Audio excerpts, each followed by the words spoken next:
Jour de pluie. Aujourd'hui, c'est mercredi, et Théo est chez sa grand-mère. Maman a dû partir, et elle l'a emmené là, dans la petite maison à l'orée de la forêt. Mais il pleut, et il s'ennuie. Debout devant la fenêtre, il regarde les grosses gouttes tomber du bord du toit et venir mourir sur les carreaux de la cuisine. On entend juste la pendule du salon égrener les secondes. Il boude. C'est nul la pluie. Grand-mère, qui est assise sur son fauteuil, lève les yeux de son livre et le regarde par-dessus ses lunettes. Nul la pluie. Bah oui, c'est froid, c'est triste, c'est ennuyeux. On peut même pas jouer dehors quand il pleut. Grand-mère fait un drôle de sourire. Un sourire qui pétille un peu. C'est ce que tu crois. Allons, viens. Grande boîte de pluie, long ciré jaune, parapluie multicolore qui tourne et tourne comme un manège de chevaux de bois.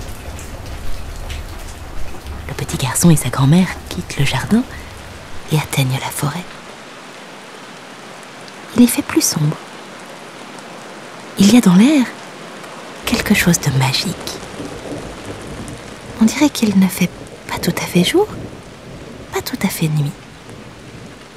Juste ce qu'il faut pour y voir clair. Tout à coup, un bruit sourd fait trembler la terre et un éclair zèbre le ciel, nimbant les arbres d'une lueur phosphorescente.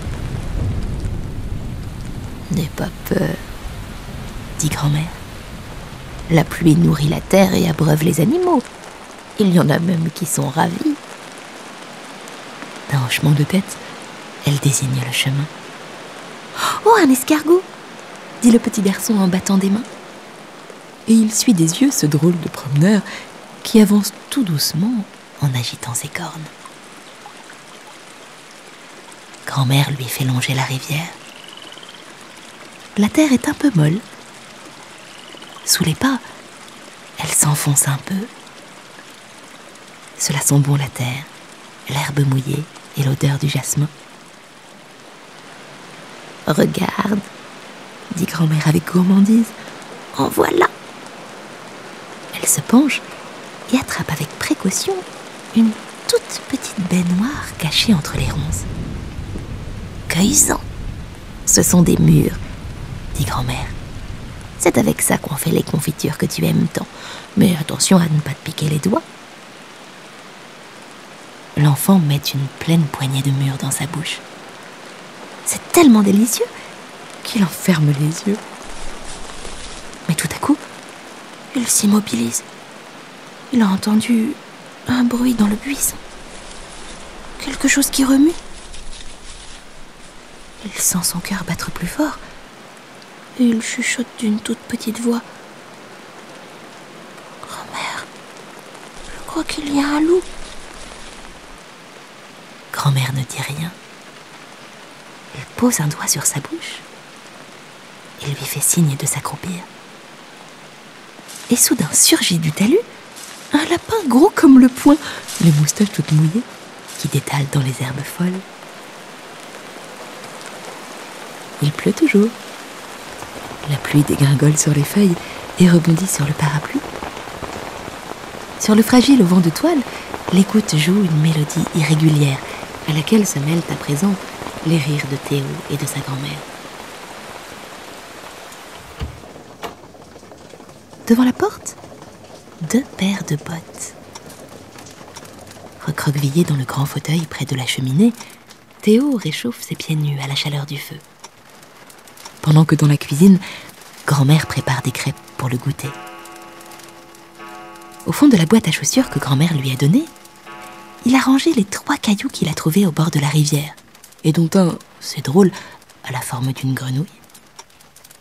Il a mis la coquille vide d'un escargot, une brindille du talus que le lapin a cassé dans sa fuite. tous les trésors d'un jour de pluie.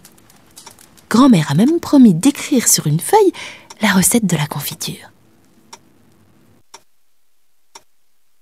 Les années vont passer. Et toi aussi, Théo, tu deviendras peut-être papa à ton tour. Et peut-être qu'un mercredi, il pleuvra, et que ton enfant se mettra à bouder en disant que la pluie, c'est drôlement nul. Alors, ce jour-là, peut-être que toi, tu lui prêteras ta boîte à trésors, et qu'en l'ouvrant, tu sentiras comme un drôle de parfum. Un parfum d'herbe mouillée, de crêpes à la confiture, le parfum à la violette que portait ta grand-mère, le parfum d'un jour de pluie.